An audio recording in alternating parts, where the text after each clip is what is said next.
Well, I guess it's my turn. Am I right? Amen. Yeah? Praise the Lord. I had two clues. One is I see an order of service and there's nothing left. And everybody abandoned me, so I guess it's my turn. I'm really glad that I get to be with you.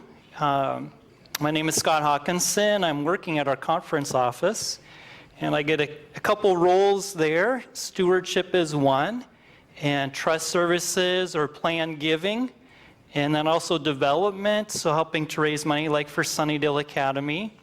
And if you want to sell your church, you guys vote to do that, then I would help to make that happen. I'm not suggesting you do it. I'm just trying to tell you what I do.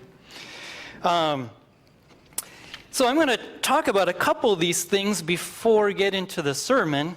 But before that, thank you, sister. Man, I am ready to eat broccoli. I had some at home. I could have brought it because I brought food to eat on my way down and back. So when I get home, though, yeah, you had me sold about 10% of the way through your list. And it is amazing, isn't it, how God has made so many things that our body needs. We just have to choose to eat them. You know, our tongues crave something that does the opposite for us. But hopefully God helps us to overrule our appetite to feed ourselves the good stuff. So I'm going to talk a tiny bit about planned giving. How many of you think that if Jesus doesn't come soon, now this is a terrible question, I'm going to ask it anyway. If Jesus doesn't come in the next 50 years, how many of you think you'll probably be dead? Okay, I include myself in that, okay? So if the inevitable happens, and we know it's going to happen, wouldn't it be smart for us to plan ahead? Amen. And so that's what planned giving is. You're planning a gift in advance.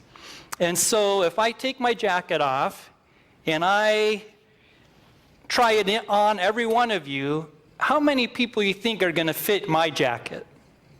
Probably not many of you, right? And if we don't plan ahead, the state has a plan for us. Do you think it's one that will fit you? Not likely. Not likely. They've got their order, and it makes sense from a secular point of view, but for those who are believers in Christ, it's probably not going to fit your plan. So then you've got to take the initiative to have a plan if you don't already have one. If you've got one, it's good to review. You might want to make some changes. Life changes. Family situations change. But I encourage people to review their plan. If you don't have a plan, the conference wants to come alongside and help you. And you know how much it costs? It's free. Amen. The conference will do this for you for free, so there's no reason not to, right? And we don't come alongside to tell you what you need to do. You tell us what you want to accomplish, and then we come alongside to try to help that happen. And so we can meet with you, or whatever step you're ready for next. Eventually, we can help you get it written down, send it to an attorney. It gets back to you, you get it signed, and you're good. And there's a lot of relief. I can't tell you how many people I talk to are like, yeah, I've been thinking about that. Yeah, I've been thinking about that. Well, it's time to go past thinking about it and get it done, right? So if that's been you thinking about it, 2021, let it be the year to get it done. Get it done this year. Call the conference. You can get a phone number for me before I go. And we want to help. We really do want to help. This is a service from our conference to every one of you. I want you to know. And I appreciated the quote that Brother Jess shared. We can put our money one of two places, right? That's not just when we're living. That's after we're gone. What we leave behind can go towards one camp or the other. Let's put it in God's camp, amen?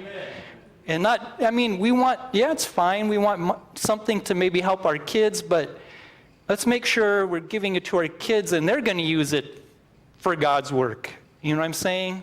It's hard to sometimes think through, I don't know if that child would use it for God. I don't think they would. Those are hard decisions. I'm just saying, think about what camp you want your money in while you're alive and even after.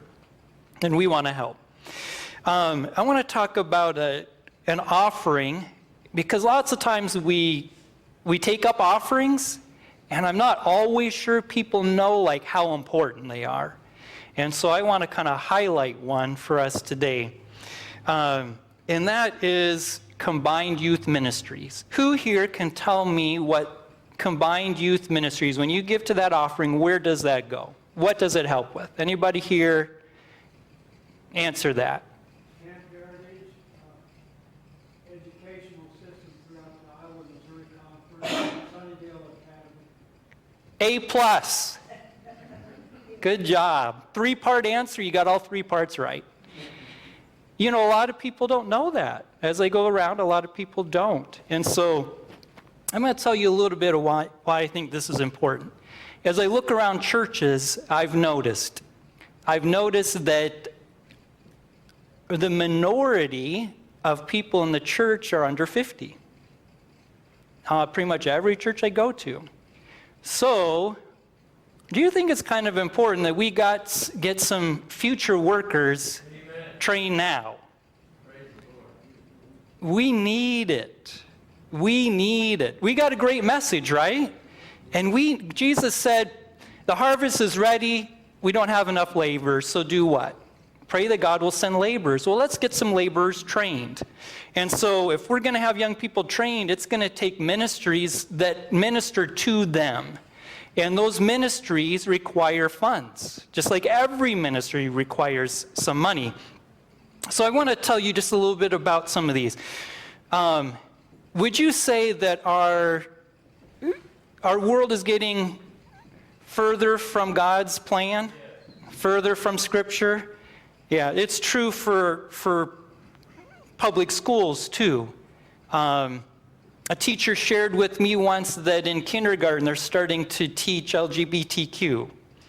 And there's a school that some kids that were going to an Adventist elementary school went to a public high school and said, as they go through the halls, they're seeing girls kissing each other right in the hallways. I mean, it's a world we're shifting to. It's real. I mean, unfortunately, and it's sad.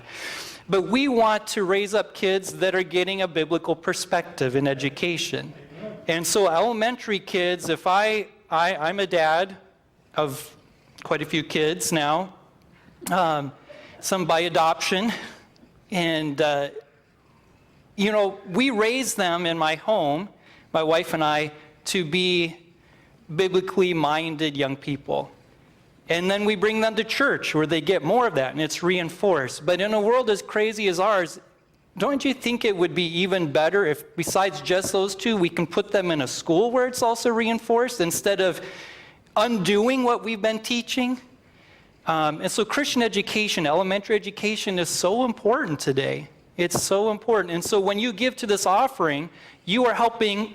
Maybe your church doesn't have an elementary school, an Adventist one, but you're helping that other churches can have that. And someday when it might be your turn, when you're ready, and then others around the conference will be helping that your burden can be a little bit lighter as far as the finances. And then Camp Heritage. I don't know, maybe 10 years ago, there were about 275 campers. You know how many campers come to summer camp now? It's over 500. The place is packed. It's packed.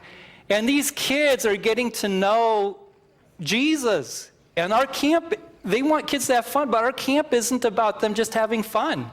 They skip some of the silly songs because they want them to get something that matters. And they make appeals for kids to follow Jesus. There at camp, lots of kids come at the prime age to make a decision for Christ. They go to summer camp and make their decision there. I know because as a pastor, I've gotten cards that they let me know, this child in your church made a decision this summer for Jesus. And then I get to go follow that up. There's a family, it's kind of a sad story that turns out good. There's a mom that brought her daughter. It wasn't from an Adventist family, but they found out about the camp. I forget how. And as you might not think about, but you wouldn't be surprised by, there's a registration. One of the steps in registration is to go through their hair. What do you think they're looking for? Lice.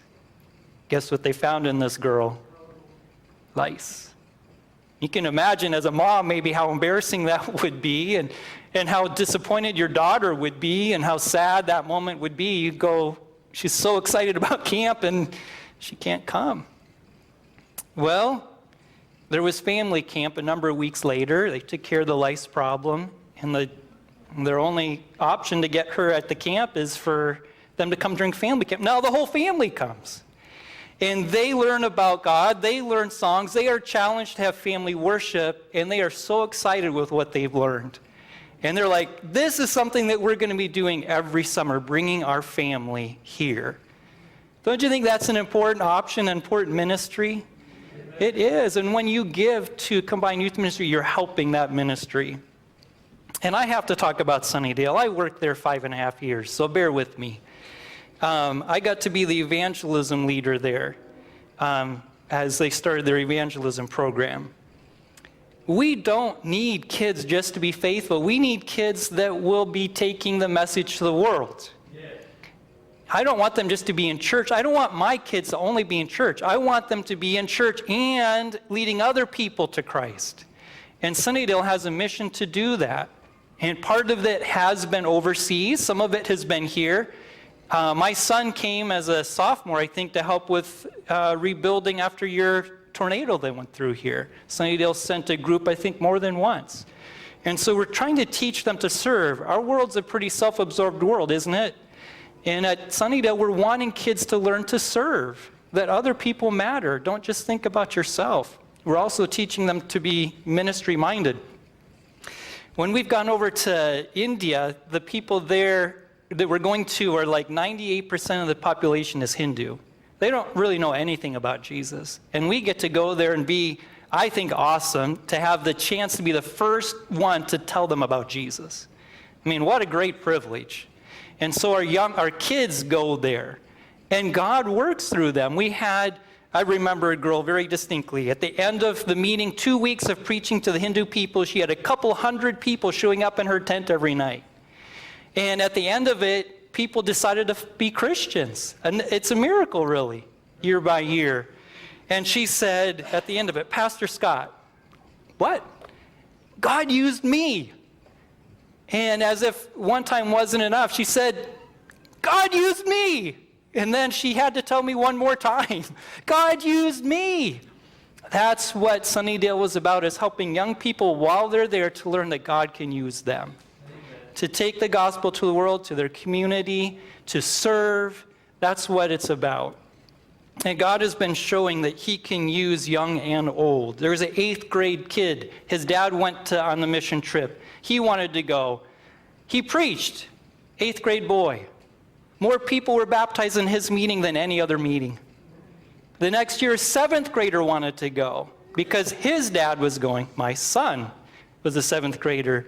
More people were baptized than any other meeting. God is showing he can use young people. Amen. I went to Rwanda. I'm going to make some of you feel better now. I went to Rwanda a few months later and did a series there.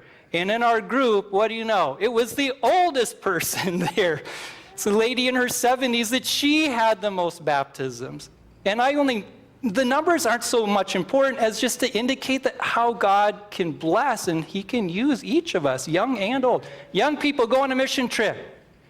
I see you in the back. You're not hiding from me. God can use you. I want you to experience that, every one of you. So as you give to this offering, combined, you're helping all of these things happen. It's really, really important. And if all of us gave 1%, there would be more than enough money. That would be 4 times what we're getting now to really make these ministries go gangbuster. So I hope that you'll consider that.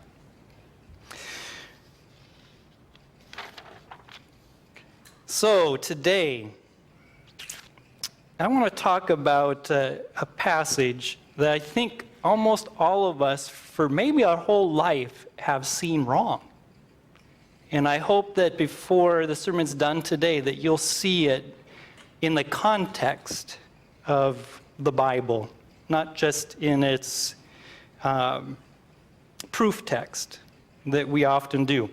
So when Jesus comes, Jesus said when he comes, he wants to find what on the earth? Do you remember? He wants to find faith, right? And so God is leading each of us on a journey to develop what? To develop our faith.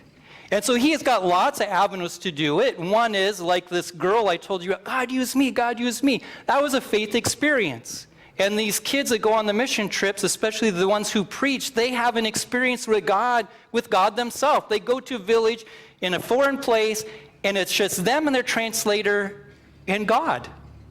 And they see God come through. It builds their faith. So there's lots of different ways that God has for our faith to grow. And he wants us, I believe, I'm going to call them memorials. And so as we go through the Old Testament, there's a number of times, like when they crossed over the Jordan. Remember, God parts the sea, and the instructions are that one from every tribe picks up a stone from in the dry ground and brings it to the other side, and they make an altar there. What is the purpose of the altar?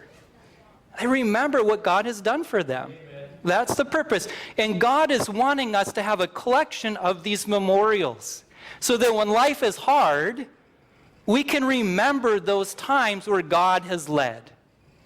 Because this world deals us some hard times, does it not? I mean, my wife, talk about health, my wife has spent most of the last 15 months sick, okay? Those things hit us. We don't choose them, but they do. And when they hit us, we need to be able to look back at what God has done for us before to give us courage. I don't see how this is going to work out yet, but God has helped before. I know he'll help again. God wants us to have foundations of faith. And so that's how I want us to see the passage that we're going to look at. But just as a point of reference to underline faith, Ephesians 2:8 says, by grace are you saved through what? Faith. Through faith. Romans 1:17, the just shall live by faith. And I already referenced it, Luke 18:8, when the Son of Man comes, will he really find faith on the earth? One of those areas of memorial for many people, and I would love to hear your story too, is stewardship. Stewardship is one of those areas that so many people have had a memorial of faith, a faith experience. So let's look at our passage in Malachi 3. We almost always start in verse 8.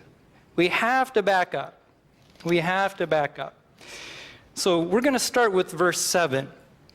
Now, one thing that Adventists, we're really good at is proof texting. We'll take a subject, we can collect a bunch of verses on that subject, and we can share it and prove what the Bible teaches on that subject. And that's a good thing. But sometimes in our proof texting, we lose the context. And we got to study the Bible in context. And so I want us to back up a verse. We could back to the beginning of the chapter, but that would take too long. Verse 7 will be enough. As you likely know and remember, in the Old Testament, in these minor prophets and major prophets, God is having them call his people back. They've rebelled against him, they've left him, and God says, come back. He sends another one, come back. He sends another one, come back. He's always calling his people back to him because, I don't know, if it was you and me, about the 40th time of sending someone saying, come back, I want you, and they say no again, how many more times are you going to try? If it was me, I'd be like, hey, I'm done with you. But God, he keeps calling his people. And so here we are in verse 7. God is again at work calling his people back to himself. It says, yet from the days of your fathers you have gone away from my ordinances and have not kept them. That's the theme of so much of the Old Testament. Return to me, and I will return to you. Aren't you glad when we turn away from God that his call is still to return? Aren't you glad? Some of you have likely spent a lot of years away from God, and you heard him call you back. And we can be thankful for that. So again, he's saying, come back to me, says the Lord of hosts. But you said, in what way shall we return? Is that a logical question? Yeah, it is. God says, hey, I want you to come back.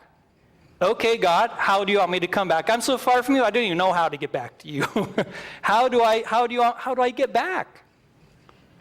He answers the question, which is usually where we start. We don't even realize there's a question that prompts the answer in verse 8. He says, his answer is, will a man rob God? Yet you have robbed me. But you say, in what way have we robbed you? In tithes and offerings. So when you and I are taking our money that we earned, we're spending 100% of it instead of God getting his tithe and offering, we're robbing him. Amen. And so God is saying, hey, if you want to come back to me, stop robbing me. Verse 9, you are cursed with a curse, for you have robbed me, even this whole nation. It's like widespread. And then he says, bring all the tithes into the storehouse, that there may be food in my house, and try me now in this. He wants to be tested. God is inviting us to give him a test. Now, my second oldest son just went to, he wants to be a firefighter. He's graduating from Union College with the International Rescue and Relief major. He wants to be a firefighter. And just yesterday, he went and he took a test. He said he passed. He doesn't know yet, but he's a smart kid, so I'm sure he did. But God is saying, test me now in this. Have you ever failed a test? Anybody here? Yeah. I failed a driver's test. That's kind of embarrassing. What about up there, guys? Have any of you failed a test? Yes, one. Man, you guys are so smart up there. Or in denial, I'm not sure. Okay. We have failed a test. Is God going to fail a test? Is he? So he says, test me. I know I can pass. Guys, don't be afraid to test me. He's telling us the test to give him. And that test is be faithful in tithes and offerings. Test me and see if you're still going to have enough. If I will not open for you the windows of heaven and pour out such blessing, there will not be room enough to receive it. God is saying, test me. Why does he want to be tested? To prove himself? He knows who he is. He knows he passes the test. It's so we see him pass the test that hits us. That's right. The test that affects you and me, he wants us to see God. He wants us to see him pass a test and build our faith. Amen. That's what this is about. You know, sometimes we get our subject and our object mixed up. Now, you guys up there had this more recently, maybe. Maybe I'm so old they don't do this anymore. But has anybody had to diagram a sentence or remember that? Yeah, I remember doing that. Of course, you got to identify your verb. That's not so hard. Sometimes it's a little bit harder. There's usually two nouns. One is the subject and one is the object noun. So I'm going to give you a chance to practice. I'm testing you, okay? You might not pass. I know God will, but we'll see about you. So if I talk about your church and I say about the building, that the Joplin Seventh-day Adventist Church is made from bricks, has a brick outside, okay? What is the subject? What would you say? The church. The church. What's the object? The bricks. You guys did great. Okay? So as we look at this, we have spent so much time focusing on the object as the subject, we've messed it up. In our passage here, as we've gone through it, starting with verse 7, what is the subject of the passage? What is the subject? The subject is God calling his people back to himself. What is the object? The object is the tithes and the offerings. He's saying, here's the object, but we give too much attention to the object and miss the subject. The subject is come back to me. Amen. I want you back. Amen. Let's not miss the subject. You know, this passage lots of times hasn't made sense. I don't know. I'm sure you guys you've had your passages too. I just don't get this. And then maybe sometime later you start to understand it. Well, that was this way for me. And another thing didn't make sense to me. And now I put them together. So, like lots of you, I've got a family member, or multiple family members, that have strayed from God. The one that I love the most is one of my sisters. And I decided, and I'm embarrassed, I'm not good at this, praying like every single day for someone. I kind of do for a while, and then I tail off, and like, oh man, it's been 3 weeks since I prayed for them. And it's like, oh. But I was doing different. I was praying very consistently for my sister Sherry. Way strayed from God. Grew up in the same house, but strayed from God. And so we would talk periodically, and so she called me once, and she says, Scott, guess what? What? I knew she was excited about something. I couldn't wait to find out what it was. I've decided to tithe. Okay? I thought if it was spiritual, she would say, I've decided to what? Go back to church. But that's not the answer. I've decided to tithe. Now that I know this passage, now it makes sense to me. God here is saying, come back to me, and his way is through tithes and offerings. Now, by the way, another passage that helps us make sense. Jesus says, where your treasure is, there will what be? There's a connection, a trail, a rope, whatever, between treasure and heart. So when God here is saying, come back to me, bring me your treasure, what does he know he's going to get? He's after what he really wants is your heart. Amen. And so when he called for my sister's treasure, he knew that was his way to get her heart. And he did. He did. And so when God calls for the treasure, he's really after the heart. And he wants us to know we can trust him. He will not fail the test. Test means see what I will do for you. That's what verse 10 is about. So I want to share some stories with you of where people in our conference have shared with me how they tested God and how he passed the test and how that became an anchor point for their faith. So the rest of the sermon is going to be some stories. Some of these stories are so strange to me, it's hard for me to believe, except I'm getting it firsthand. I'm not hearing it from like, oh, this was 4 generations ago.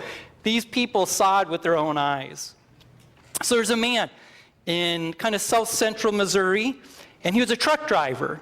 And he, was a faithful Christian and wanted to be home on Sabbath. So Friday, he came home. And this Friday, when he came home, his wife said, I got some bad news. Uh-oh. We got a really big phone bill, like over $200. And for this, that's bad news for anybody. But this lady was wanting to start a daycare in her home. And this was like before cell phones. And so she needs that phone to ring for her to get her business going. And so she says, what are we going to do? And he doesn't take long at all. He says, we're going to give our tithe, because the amount of the phone bill was about the same as their tithe. They could do one or the other. And so the next day they go to church. This is the husband who's telling me the story. And he said, we returned our tithe and offering. And then they went home. They go to the mailbox, open the mailbox, get their mail, open it up. And guess what's in there? There's a check from a company that they don't know anything about, and they never could trace. And the check was for the exact amount of the phone bill. Isn't that crazy? God answers our prayers and meets our needs so often after we have been willing to step out in faith. That didn't come on Friday. That came after God gave them an opportunity to a faith experience. It's not he's being mean. He's trying to grow us. What does he want to find when he comes back? He wants to find faith. It's going to take experiences that he leads us to where faith grows.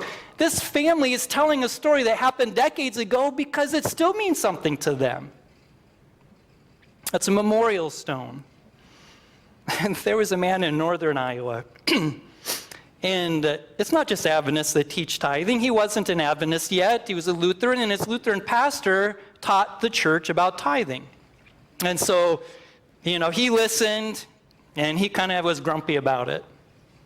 He said, you know what? I'm going to prove God wrong. I'm going to test him, and he's going to fail. So he starts giving his tithe. And he pretty much has to borrow to be able, money to have enough to give tithe. But he's committed. He's committed. And so within a few weeks, now his wife hasn't been working, it's just been him. He works at a fire department. Within a few weeks, they had to hire someone. Guess who was qualified? His wife. Now their income is basically doubled from when they first started to pay tithe. Did he prove God wrong? God proved him wrong. And this man, he wasn't bragging, but I started to listen. As I listened to him, I found out this guy's got multiple rental properties. This isn't a poor man. He's still telling the story more than a decade later. It's a faith-building experience for him. It's a memorial stone. This one is ridiculous. This is southern Iowa, farm country. And this guy, when he told me, he was a little boy when this happened. But he said his dad was faithful in giving to God. His dad was 100% committed to God, even including their finances. And he believes that's why God did this. So if you're any farmers here, or anybody grow up on a farm? Yeah, a few. So what's going to happen if you're a farmer and you lose your crop? Where else are you getting money? For a lot of farmers, there's nowhere else, right? So this farmer was no exception. And I've not seen this before, but I know and I've heard of locusts, and they can wipe out a crop very quickly. And they see the locust coming like a cloud, and it's coming towards their farm. And as they're watching, anxiously, the swarm of locusts parts around their farm. Literally, like the Red Sea parting, it parts around their farm and leaves it 100% untouched. Untouched. It was when this man was 6 or 7, but he still remembers that today, what God did. It's a memorial stone. There's a personal friend of mine in St. Louis, and he and his wife were working. They both had good jobs, and the wife decided that she wanted to go back to school because she wanted to be a teacher. Now, she's already in her 40s, maybe early to mid 40s, but she wants to have a career change. She was in management in a company she was working for, Build-A-Bear. And so they had been generous. They loved to give to God's work, not just tithes, but offerings too. And they decided, you know what? We don't want to stop giving money to God's work, to these ministries. We love supporting them. Now, we've lost a whole lot of income, but we're going to go forward by faith, and we're going to continue giving these offerings, even though it doesn't seem like we can. But that was their decision.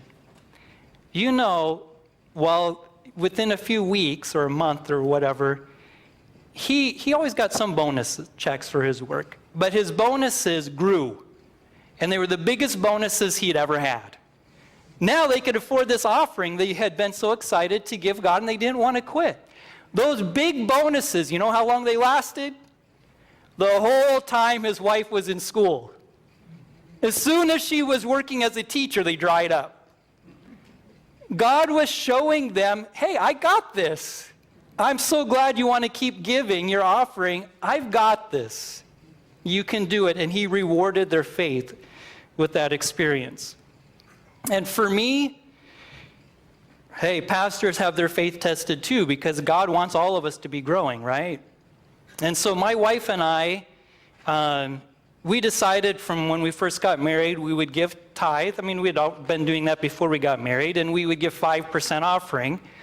And sometimes we gave a little more than that, but my wife was a stay-at-home mom. We just didn't have a lot of money, so that's what we did until the end of 2016. End of 2016, our money was getting tighter and tighter. All our bills were current, but barely. And I wanted some pleasure, a simple pleasure. We had a fireplace at our house. I wanted to buy some firewood. I like that in the winter. I don't know, some of you probably like that too. And so how much did it cost for a pickup load of firewood? Because I wasn't going to spend $7 for 3 sticks at Lowe's. So I wanted to get the pickup load, $85. And I looked in the bank account. Oh, we can't afford it. We don't have a free $85. So that's the context for when God called out to me. So I'm having my worship time in the morning, and God convicts me to give more offering. And I'm thinking, okay, Lord, 1%, we could probably handle that. And God convicts me, no, I want you to double it. Like, whoa, God, that's not going to work. So then I get to go to the CFO of my home. You probably know who that is, right? It's my wife. She knows our financial situation better than me. And I say, Beth, I believe God wants us to give more offering. And she's a woman of faith. She says, okay. And then the harder thing comes. You got to tell her how much. I'm not quite sure how this is going to fly. So I said, honey, I think God wants us to double it. I could hardly even say it. And she says, okay, let's do it. All right. So January, I've got my December paycheck. It's when I was still writing checks out. Now I do everything on the app. And so I wrote out the biggest tithe and offering check in the history of my family, of my wife and I. I was so excited. I know Jesus is coming soon, right?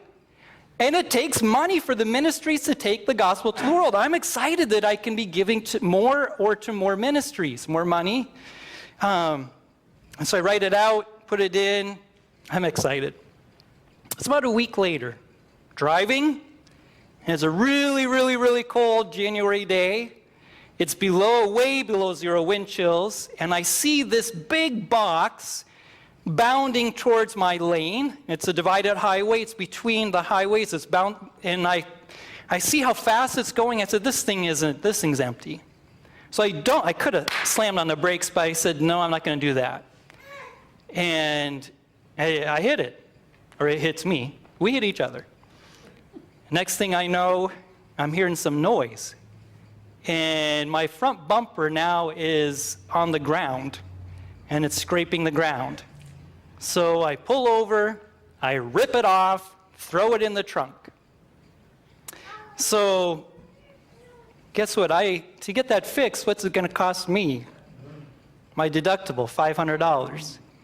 Now I just went into this whole deal with God thing, right?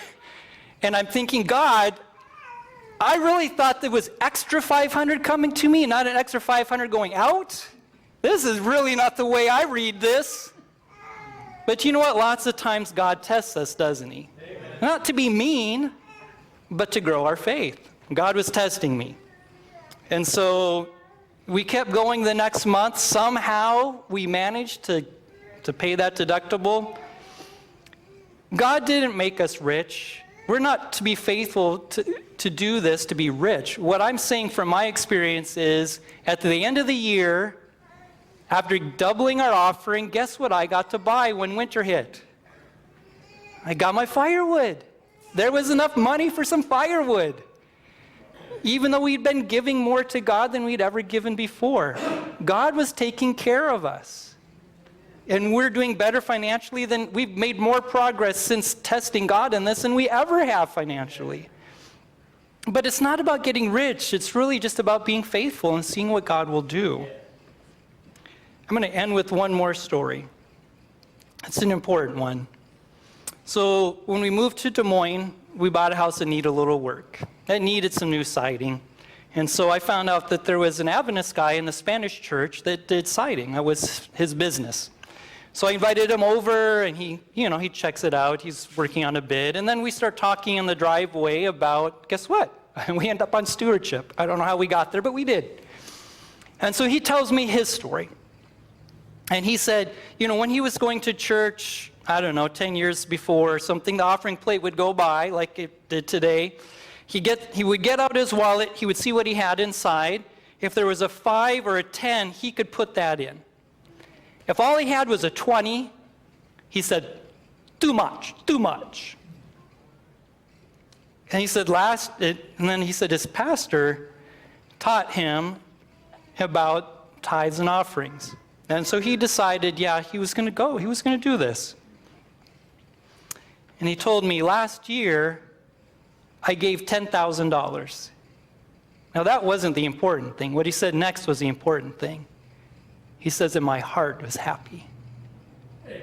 God had touched and changed his own heart from being stingy and selfish to being generous and happy as a giver. God doesn't just call you and me to be generous. He changes our heart so that our actions actually become something that we are happy to do. Not just legalistic about it, but God changes our own hearts. That's the kind of God we have. Why is he calling us to this? I think there's two things, and the main reason I've been giving. God is establishing our faith. He wants to give you and I memorials. And secondly, he's wanting us to be like him. God so loved that he gave what? His own son. That is like everything he could give. He gave it. And he's asking us to be like him and to be generous as well. How many of you want to be generous? How many of you want to have a faith experience? How many of you want to be faithful with the finances God has blessed you with? Yeah. It's God's invitation. It's not a demand, it's an invitation. It's something that we can appreciate. And hey, if you've had a story, share it.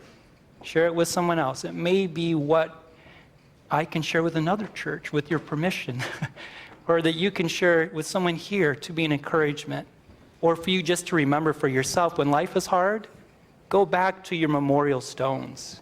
Maybe one of them's the stewardship stone. Don't forget it. It's what God gave you for today. Let's go ahead with our closing song. I think it's 3:30. Take my life.